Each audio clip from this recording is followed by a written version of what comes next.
سيد الإنس والجان وعلى آله وأصحابه ذوي الخير والإحسان أما بعد فأعوذ بالله من الشيطان الرجيم بسم الله الرحمن الرحيم إن الدين عند الله الإسلام صدق الله مولانا العظيم بارگاہ رسالت معاب صلی اللہ تعالیٰ علیہ وسلم میں درود پاک کا ہدیہ پیش کریں اللہم صلی علی سیدنا و مولانا محمد معدن الجود والکرم وآلہ واصحابہ الکرام وابنہ الکریم وبارک وسلم صلاة دائمة سرمدا ابدا. عزیزان گرامی وقار، رات کافی گزر چکی اور آپ اتنی تاخیر سے یہاں پر بیٹھے ہیں. یقیناً آپ کا جوش و جذبہ اور ولولہ یہ بتا رہا ہے کہ آپ کسی دنیاوی نیتا کے لیے نہیں، تاجدار مدینہ کے لیے بیٹھے ہیں. اور یہ امت ہمیشہ حضور پاک صلی اللہ تعالیٰ علیہ وسلم کے نام پر جمع ہوتی رہی ہے. بس کچھ بڑے بننے والے لوگوں نے اس پوائنٹ کو نظر انداز کر دیا اور قوم کو دوسرے کاموں میں جمع کرنا شروع کیا. ہزار پیر آئے اور نہ جانے جتنے بھی سلسلے ہوئے، سب ہمارے سر آنکھوں پر. پیر پر اور سلسلے پر جمع کرنا ایک الگ مسئلہ ہے، لیکن تاجدار مدینہ کی ذات پر جمع کرنا ایک بہت اعلیٰ بات ہے. اور ہر زمانے کا امت کا ایک ترہ امتیاز رہا ہے. ہمارے ہزاروں اختلافات ہم پیٹ پیچھے پھینک دیتے ہیں جب میرے مصطفیٰ کا نام آتا. اللہ یہ جذبہ ہر مسلمان کے اندر قائم و دائم رکھے. مجھ سے پیش کر ناظم اجلاس یا منتظم حضرت مولانا قمر الدین صاحب قبلہ، جن کی دعوت پر میں حاضر آیا، انہوں نے بہت لمبا چوڑا تعارف کرایا. میں اتنا تعارف کے قابل نہیں ہوں اور نہ ہی میں اس طرح کا ہوں جس طرح سے انہوں نے بتایا. میرا ایک مختصر سا تعارف ہے، میرا ایک مختصر سا انٹروڈکشن ہے. بس وہ یہی میرا تعارف مجھے ہر جگہ لے جانے پر مجبور کرتا ہے. مجھے کبھی یہ دیکھنے کو نہیں ملتا کہ مجھے جہاں سے دعوت دی جا رہی ہے وہ کتنا بڑا شہر ہے، کتنا بڑا گاؤں ہے. یہ تو پہنچنے کے بعد ہی پتہ چلتا ہے. اور وہ ہمارا تعارف صرف اتنا ہی ہے جس کو میں خود اپنے انداز میں عرض بھی کرتا ہوں، یا رسول اللہ تیرے عشق کی بدولت مجھے زندگی ملی، ورنہ ہم اپنے آپ میں کچھ بھی نہیں. اگر میرے مصطفیٰ کا نام نہ ہو تو ہماری زندگی کا کوئی حاصل ہی نہیں. یا رسول اللہ تیرے عشق کی بدولت مجھے زندگی ملی ہے، میری بات بن گئی ہے تیری بات کرتے کرتے. سبحان اللہ سبحان اللہ. میری بات بن گئی ہے تیری بات کرتے کرتے. اور ایک فارمولہ یاد رکھ لو، ان کی بات کرو ہر دل پہ راج کرو. نبی پاک صلی اللہ تعالیٰ علیہ وسلم کی ذات پاک ایک ایسی اللہ تبارک و تعالیٰ کی بنائی ہوئی یہاں دنیا میں شخصیت ہے کہ ساری دنیا اس ذات کے ارد گرد ہے. وہ جو نہ تھے تو کچھ نہ تھا، وہ جو نہ ہو تو کچھ نہ ہو. تمہارا تعارف، تمہاری عزت اسی نبی سے وابستہ ہے. حتیٰ کہ لوگ مشہور ہونے کے لیے آج حضور پاک صلی اللہ تعالیٰ علیہ وسلم کی گستاخیاں بھی کر رہے ہیں، اور ان کا مقصد صرف اور صرف اپنی قوم میں ہیرو بننا آج ایک فیشن بن چکا ہے. دشمنان اسلام کے درمیان بڑی بڑی کنٹریز میں بھی دیکھنے کو مل رہا ہے. جس کو بڑا نیتا بننا ہے وہ حضور پر بھونکتا ہے، اسلام کے خلاف، قرآن کے خلاف. ان ظالموں کو کبھی ڈوب کر مر کر سوچنا چاہیے. ہندوستان ہی کی اگر میں بات کروں، مجھے تو میرے اس ادا پر بھی فخر ہے کہ اللہ نے مجھے اگر کچھ عطا کیا ہے تو میرے رسول کے صدقے میں عطا کیا. کسی دوسرے پہ بھونک کر تو مشہور نہیں ہوا، تمہاری کسی کتاب پہ بول کے تو نہیں آیا. نہ تمہارے دھرم پہ بول کر آیا، نہ تمہارے کسی گرو گھنٹال کو بول کے آیا۔ مجھے میرے مصطفیٰ کی عزت سے اللہ نے عزت دی، اور انہیں یہ سوچنا چاہیے تمہارے پاس رکھا کچھ ہے ہی نہیں جس کو بول کر تم دنیا میں پاپولر بن سکتے۔ تمہیں پاپولر بننے کے لیے بھی میرے نبی کا واسطہ لینا پڑا، بدنامی سے بھی نام چاہتے ہو۔ دنیا میں اگر کچھ نام کر رہا ہے بدنامی کے ذریعے سے، تب بھی میرے نبی کے نام پر بھوکتے ہو۔ آج ایرا غیرا نتو کھیرا جیسا بھی ہو، اسلام کے بارے میں کچھ کہہ دے تو اس کو چند لوگ ہیرو بناتے ہیں، اور اس پاگل کو یہ نہیں معلوم کہ یہ 4 ہی دن کا ہیرو ہوتا ہے۔ جو یہ خلاف بھوکتا ہے حضور کی شان میں یا اسلام کے خلاف، اسے احساس نہیں ہوتا کہ وہ اس کی مثال ایسی ہے جیسے بیل گاڑی کے نیچے جو کتا چل رہا ہوتا ہے۔ اسے کتے کو ایسا لگتا ہے کہ پوری بیل گاڑی میں چلا رہا ہوں۔ تھوڑی دیر کے بعد بیل گاڑی نکل جاتی ہے، تب اسے پتا چلتا ہے کہ کوئی بیل چلا رہے تھے۔ تو یہ ان لوگوں کی مثال ایسی کہ انہیں ایسا لگتا ہے کہ اب ساری دنیا میری ہے۔ ہم نے اپنی آنکھوں سے دیکھا، اور آپ کو بھی میں بتاتا ہوں، ریسنٹلی ہمارے اسی دیش میں ان کتوں کا حشر ابھی کیا چل رہا ہے وہ بھی آپ کو پتا ہے۔ جنہوں نے اسلام، قرآن اور میرے آقا کی ذات کو نشانہ بنایا، خوب بھوکتے رہے، آج وہ کسی پیپر کے کونے میں بھی نظر نہیں آتے۔ دوسروں کی بات تو چھوڑو، دور دراز تو چھوڑو، اپنی قوم میں ہی نہیں پوچھے جاتے۔ وہ رافضی کتا جو اپنا دین بدل کر نکلا تھا، اسلام بھی بدل لیا، نام بھی بدل لیا، دھوتی پہن کر کے نکل کر چند مہینے ان کا فضلہ کھاتا رہا، اس کے بعد وہاں سے بھی کک مار کر کے نکال دیا گیا، اور اس کے بعد آج حالت کیا ہے۔ اسی لیے میرے عزیزوں یاد رکھو، دنیا کی چند چکا چوند کو حاصل کرنے کے لیے انہوں نے میرے نبی کو نشانہ بنایا، لیکن ایک بات میں بتاؤں، آج سے 1400 سال پہلے نبی پاک صلی اللہ تعالیٰ علیہ وسلم کی شان میں حسان بن ثابت نے کہا تھا، یا رسول اللہ آپ سے زیادہ حسین میری آنکھوں نے دیکھا، آپ سے زیادہ خوبصورت کسی ماں نے جنا نہیں۔ انہوں نے حضور کی تعریف کی تھی، اللہ تعالیٰ نے ان کا نام آج تک زندہ رکھا۔ حضور کی شان میں تعریف کرنے والے، باقی جو بھونکنے والے تھے ان کے تو نام بھی یاد نہیں لوگوں کو، جو اسلام کے خلاف دسیسہ کاریاں کرتے ہوئے اپنی زندگیاں تباہ کر گئے۔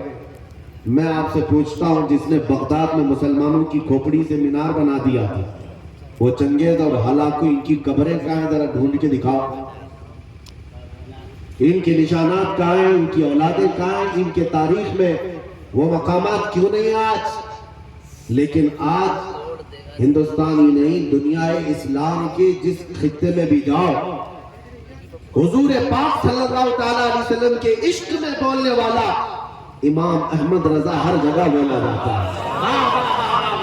امام احمد رضا کا چرچا ہر جگہ ہوتا ہے۔ کیوں ہوتا ہے؟ اس لیے کہ اس اعلیٰ حضرت نے اپنی زندگی حضور کے عشق میں فنا کر دیا تھا۔ اسی لیے انہوں نے کہا تھا، یا رسول اللہ، کہ جان کی اکسیر ہے الفت رسول اللہ کی، خاک ہو کر عشق میں آرام سے سونا ملا، جان کی اکسیر ہے الفت رسول اللہ کی۔ ایک پوائنٹ سمجھ کر کے چلو میرے عزیزوں، میں آپ کو یہی دینا چاہتا ہوں، آج کے حالات گھبرانے کی ضرورت نہیں، بہت تیزی سے ابھی بدلیں گے، امتحانات آئیں گے ابھی تمہارے یہاں، بہت تیز آندھی آنے والی ہیں یہ اگلے چند سالوں میں۔ آندھیوں سے مراد صرف یہی ہواؤں کی آندھیاں مت سمجھو، کفر و شرک کی آندھیاں، ظلم و ستم کی آندھیاں، اور دن دہاڑے جو مسلمانوں کا قتل عام ہے کہ بڑھتا جائے گا۔ میں حدیث کی روشنی میں بتا رہا ہوں، حدیث کی روشنی میں بتا رہا ہوں، بڑھتا جائے گا۔ تمہارا امتحان ہے، ابھی تو خالی چٹھی دکھا کر کے لوگوں کو لبھانے والے بابا آئے ہوئے کہ تم نے کیا کھایا، تم گھر میں کیا کر کے آئے، چٹھی دکھا دیں گے۔ ابھی تو دجال کا آنا باقی ہے، دجال آئے گا، وہ تو تمہیں بارش برسا کر دکھائے گا۔ مرے ہوئے آدمی کو زندہ کر کے دکھائے گا. اتنے بڑے امتحانات ہونا باقی ہے. اس زمانے میں تمہارا کیا ہوگا, تم کس طرح سے زندگی گزارو گے. ایک علاج میں بتاؤں, ہر زمانہ چاہے جیسی بھی سختیوں والا ہے, کل کو آ کر فسادات بھڑکا دیے جائیں, تمہارے سامنے تمہارے بچے ذبح کر دیے جائیں, تمہارے سامنے تمہاری عورتوں کے دوپٹے چھین لیے جائیں گے, قرآن پاک کو جلانے کی کوششیں ہوں, مسجدوں کے مینار اور گنبد ختم کر دیے جائیں گے, یہ سارے حالات بڑھتے جائیں گے. تو کیا تم ان طوفانوں سے گھبرا کر یہ فیصلہ کر لو گے کہ جب تک میں اس دین میں رہوں گا روزانہ ایک مصیبت کو جھیلنا پڑے گا, اچھا ہے ان کی ہی جے جے کروں جیسے کچھ چلے گئے. تو میرے عزیزو, اگر تمہارا قدم ذرا برابر ڈگمگا گیا تو پھر آج ہی سے طے کر لو کہ تم ایمان میں آئے نہیں تھے, منافقت میں تھے. نفاق تھا. جس کا ایمان ہے وہ ان آندھیوں میں ایک ہی سہارے کے ساتھ زندہ رہے گا. ایک ہی سہارا, چھوڑو کوئی قائد نہیں ملنے والا ہے, مشکل ہے.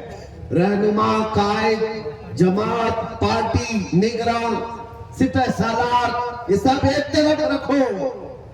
ان حالات میں تم ہر طرف دیکھتے رہو گے جس کو اعلیٰ حضرت نے فرمایا ہے, ساتھی ساتھی کہہ کے پکارو, ساتھی ہو تو جواب ہے, پھر جھنجلا کر سر سے پٹکو, چل رہے مولا والی ہے. حالات ایسے آئیں گے کہ تم ساتھی ساتھی کہہ کر پکارتے رہو, مدد کے لیے کوئی نہیں آنے والا ہے. اس زمانے میں ایک ہی سہارا ہوگا. فرمایا بزرگوں نے کہ جس کے سینے میں میرے مصطفیٰ کی محبت ہوگی ان آندھیوں سے وہ ٹکرا کر کے بھی ثابت قدم رہے گا, وہ ثابت قدم رہے گا. ہر آنے والی آندھی کا رخ موڑ دے گا. قتل بہت سارے ہو جائیں گے, امتحانات بہت سارے ہو جائیں گے, لیکن نبی پاک صلی اللہ تعالیٰ علیہ وسلم کا سچا فدائی اور سچا وفادار ان آندھیوں کو فیس کرے گا, مقابلہ کرے گا, اور اللہ کی مدد آئے گی. اللہ کی مدد آئے گی. اللہ کی جو سب سے بڑی مدد آنی ہے, انتظار ہے سب کو. حالات بدلنے چاہیے. سنو, ایک بشارت میں دیتا ہوں. یہ شعر یوں ہی میں نہیں سنا تھا. کچھ دیر کی خاموشی ہے پھر شور آئے گا, کچھ دیر کی خاموشی ہے پھر شور آئے گا.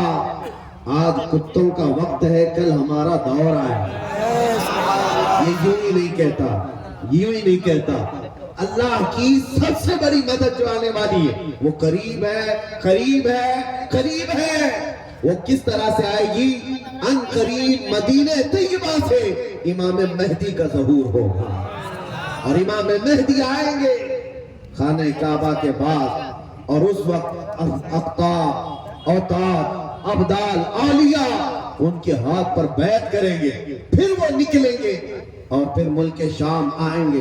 تو امام مہدی کا زمانہ قریب ہے. میرے مصطفیٰ کی حدیثوں کا مفہوم میں آپ کے سامنے رکھ رہا ہوں کہ جب وہ دور آئے گا پوری دنیا میں سوائے اسلام کے کچھ نہیں ہوگا. آپ نے ابھی شاعر سے سنا, اسلام تھا, اسلام ہے, اسلام. ہاں, صرف تمہارے گاؤں میں نہیں رہے گا, انشاءاللہ امریکہ میں بھی رہے گا, یورپ میں بھی رہے گا, افریقہ میں بھی رہے گا, اور جتنے چیختے چلاتے ان کی گردن پہ بھی رہے گا. ہاں, یاد رکھو, اسلام تھا, اسلام ہے, اسلام ہے. اسی لیے میں نے چند سالوں پہلے کہا تھا, کچھ لوگوں کو تیکھی لگتی ہے بات, کڑوی لگتی ہے, کہ مسجد توڑ کر اپنا معبد بنانا ہے. مسجد کو ختم کر دیا, شہید کر دیا. بھائی حکومت تمہارے پاس, طاقت تمہارے پاس, کورٹ تمہارے پاس, وکیل تمہارے پاس, بنا لو, بڑے زور شور سے سب بنا. ہم سے ایک انٹرویو والے نے پوچھا آپ اس پر کیا کہتے ہیں؟ ہم نے صرف اتنا ہی کہا کہ بنانے کے لیے کہو لیکن تھوڑا قبلہ دیکھ کر بنا لینا. قبلہ دیکھ کر بنا لینا. یہ کیوں کہا؟ کیونکہ ہمیں پتا ہے میرے مصطفیٰ نے فرمایا ایک دور آئے گا جب ہر دیوار سے آواز آئے گی اللہ اکبر. ہر جگہ سے اللہ اکبر کی آواز گونجے گی. میرے عزیزو, مایوس نہ ہو. آج کے ان حالات سے جو نوجوان مایوس ہو کر سراسیمگی کے شکار ہو جاتے ہیں. مجھے ان سے شکایت ہے. آج بھی تمہارے پاس وہی جذبہ ہے, ہمیں پتا ہے. اگرچہ بکھری ہوئی یہ قوم ہے لیکن بڑی بڑی طاقتیں تم سے خوف زدہ ہیں. ڈرتی کیوں ہیں؟ غریب مسلمان دیہات میں رہتے ہیں, کام کاج نہیں ہے, ان کے پاس تو جائیدادیں نہیں, ان کے پاس نوکریاں نہیں, ان کے پاس فوج نہیں, لیکن میڈیا کی زینت تم ہی تو ہو. کتنے چینل ایسے ہیں جن میں ہمارا نام لیے بغیر تو دکان نہیں چلتی. حقیقت ہے یا نہیں؟ کیوں؟ ہم ہی ہم ہیں. ساری جگہ ڈیبیٹ میں ہم ہی ہم ہیں. کچھ بات تو ہے کہ مٹتی نہیں ہستی ہماری. اقبال نے کہا ہے کچھ بات تو ہے کہ مٹتی نہیں ہستی ہماری, صدیوں رہا ہے دشمن دور زماں ہمارا. لیکن میرے عزیزوں وہ وقت آئے گا, وہ وقت آئے گا جب تمہارا عشق مچلے گا اور تم عملی میدان میں آؤ گے اور نبی پاک صلی اللہ تعالیٰ علیہ وسلم کا نعرہ بلند ہوگا, کیونکہ قرآن کا وعدہ ہے هو الذی ارسل رسولہ بالہدی ودین الحق لیظہرہ علی الدین کلہ. وہ اللہ ہے جس نے اپنے رسول کو حق کے ساتھ بھیجا ہے تاکہ وہ اپنا دین پوری دنیا میں غالب فرمائے. دین پوری دنیا میں غالب آئے گا. کسی کو برا لگتا ہے لگے, قرآن نے خود کہا وَلَوْ كَرِهَ الْكَافِرُونَ وَلَوْ كَرِهَ الْمُشْرِكُونَ. قرآن نے خود کہا ہے مشرکوں کو اگرچہ برا لگتا ہو لیکن دین غالب آئے گا. اس کے غلبے کا وقت اللہ ہمیں دکھائے. بس ہماری تمنا یہ ہے کہ آج مغلوبیت کا زمانہ ہے, ہم مارے جا رہے ہیں, پیٹے جا رہے ہیں. اے اللہ وہ دور بھی دکھا جب اسلام کا غلبہ آ جائے, جب نظام مصطفیٰ ہو ہر جگہ رسول کریم صلی اللہ تعالیٰ علیہ وسلم کی شریعت طیبہ طاہرہ کا دور دورہ, وہ دور آئے گا. عزیزان گرامی وقار, دو چند باتیں میں عرض کرتا ہوں جن کو ایسا لگتا ہے کہ اس زمانے میں ہمارے ساتھ اگر کچھ ہوا تو کیا ہوگا. کچھ نہیں. کیا صحابہ کی جانیں نہیں گئیں؟ کیا حضور پاک صلی اللہ تعالیٰ علیہ وسلم کے خاندان والے اہل بیت اطہار ان کی جانیں نہیں گئیں؟ اس دور میں اگر ہم جیسوں کا کچھ ہوتا ہے تو وہ صحابہ کے پیر کے ناخن کے برابر بھی نہیں ہے. ہماری حیثیت کچھ نہیں ہے. جب رسول اللہ صلی اللہ تعالیٰ علیہ وسلم کے سگے چچا سید الشہداء امیر حمزہ میدان احد میں اس حالت میں شہید کیے گئے تھے کہ سینہ پھاڑ کر کے کلیجہ نکال کر چبایا گیا تھا, آپ کے جسم کے ٹکڑے ہوئے تھے, تو کیا یہ حضرت امیر حمزہ رضی اللہ تعالیٰ عنہ کی شکست اور ان کی ہار پر کوئی لعنت کرے گا آج؟ نعوذ باللہ من ذالک, ہرگز نہیں, بلکہ رہتی دنیا تک ان کی شہادت کو سلامی دی جائے گی. کیوں؟ اس لیے کہ قرآن نے کہا ہے کہ شہید مرتے نہیں ہیں, وہ اپنی قبروں میں زندہ ہوتے ہیں. اگر اللہ تبارک و تعالیٰ نے ہماری زندگی میں لکھا ہے ہم چونٹی سے بھی مر جائیں گے, اور اگر ابھی موت نہیں لکھی ہے چونٹی سے بھی نہیں مرو گے بلکہ موتی سے بھی نہیں مرو گے. اگر موت نہیں ہے کسی سے نہیں مرنا, اور اگر موت لکھی ہے تو مچھر سے بھی مر جاؤ. یہ تقدیر ہے جس پر ایمان ضروری ہے. اے مسلمانوں, اپنے ایمان کو سنبھالو, مضبوطی کے ساتھ اگر رہنا ہے تو اپنے تشخص کے ساتھ رہو. اسلام کو چھپا چھپا کر کے مت رہنا. تمہاری نمازیں کہاں ہیں, تمہارے اعمال کہاں ہیں, تمہارے چہرے بھی آج بدل گئے. تم خود چاہتے ہو کہ اسلام پردیس بن کر کے رہے, اسلام کو ظاہر کرو. تمہارے چہروں سے بھی تو پتا چلے کہ تم اسلام سے کتنی محبت کرتے ہو. تمہارے گھر کی بیٹیوں کی سروں پر اسلام تو نظر آنا چاہیے. اسلام کا نعرہ تو بڑے بلند آواز سے لگا نا, اسلام تھا, اسلام ہے اور اسلام رہے گا. کہاں رہے گا؟ تمہارے گھر میں کب رہے گا, تمہاری زندگی میں کب رہے گا؟ جب تم خود اسلام کو اپنے گھر میں پسند کرو, اپنے بچوں پر پسند کرو, اپنی عورتوں پر پسند کرو, تو پھر دیکھو مجال ہے کوئی اسلام کی طرف انگلی بھی اٹھائے. دنیا یہ دیکھ رہی ہے کہ ان کو اسلام کی طرف سے کوئی رغبت باقی نہیں رہ گئی ہے. اللہ کریم آپ سب کو اسلام کا سچا سپاہی بنا کر کے رکھے.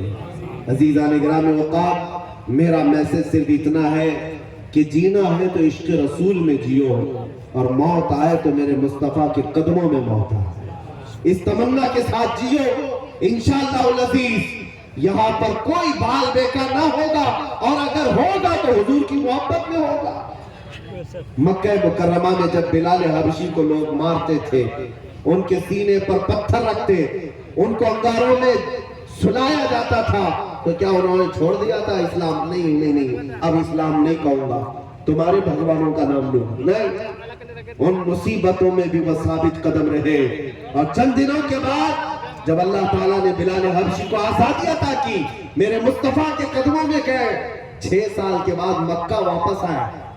توجہ، 6 سال کے بعد مکہ جب رسول اللہ کے ساتھ واپس آئے، مکہ فتح ہو چکا تھا، اور رسول اللہ نے بلال حبشی کو کعبے کی چھت پر چڑھایا۔ دنیا دیکھ رہی تھی چند سالوں پہلے، یہی وہ بلال ہے جن کو مکہ کی گلیوں میں رسی ڈال کر کے کھینچا جاتا تھا پیروں میں، اور آج یہی بلال خانہ کعبہ کی چھت پر ہے اذان دینے کے لیے۔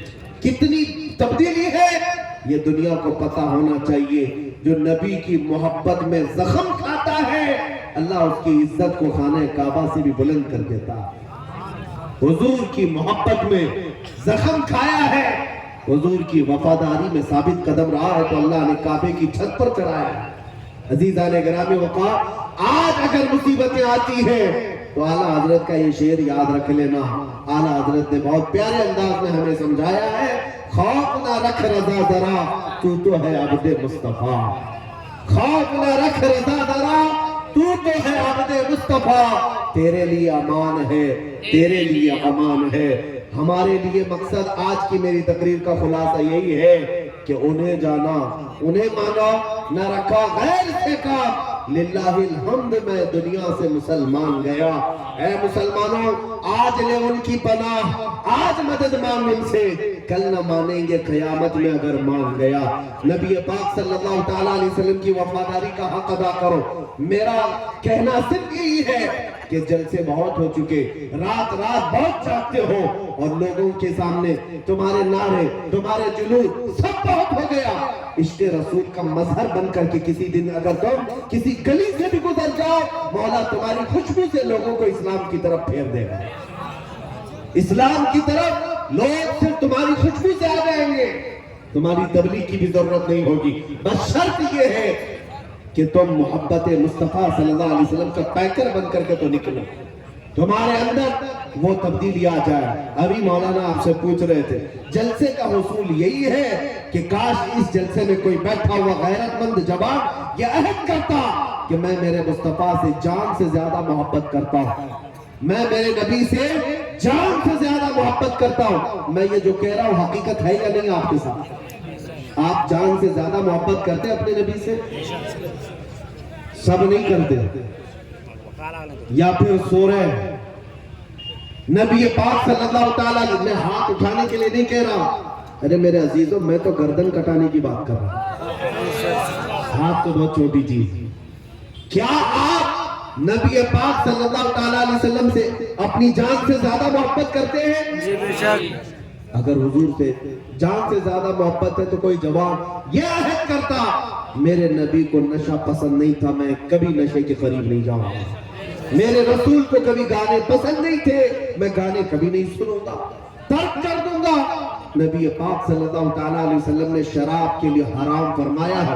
شراب تو دور کی بات ہے، کوئی چھوٹے سے ہلکے قطرے کو بھی میں ہاتھ نہیں لگاؤں گا، اس لیے کہ میرے آقا نے فرمایا شراب پینے والوں کو کل قیامت کے دن جہنمیوں کا خون اور پیٹ کھولا کر کے پلایا جائے۔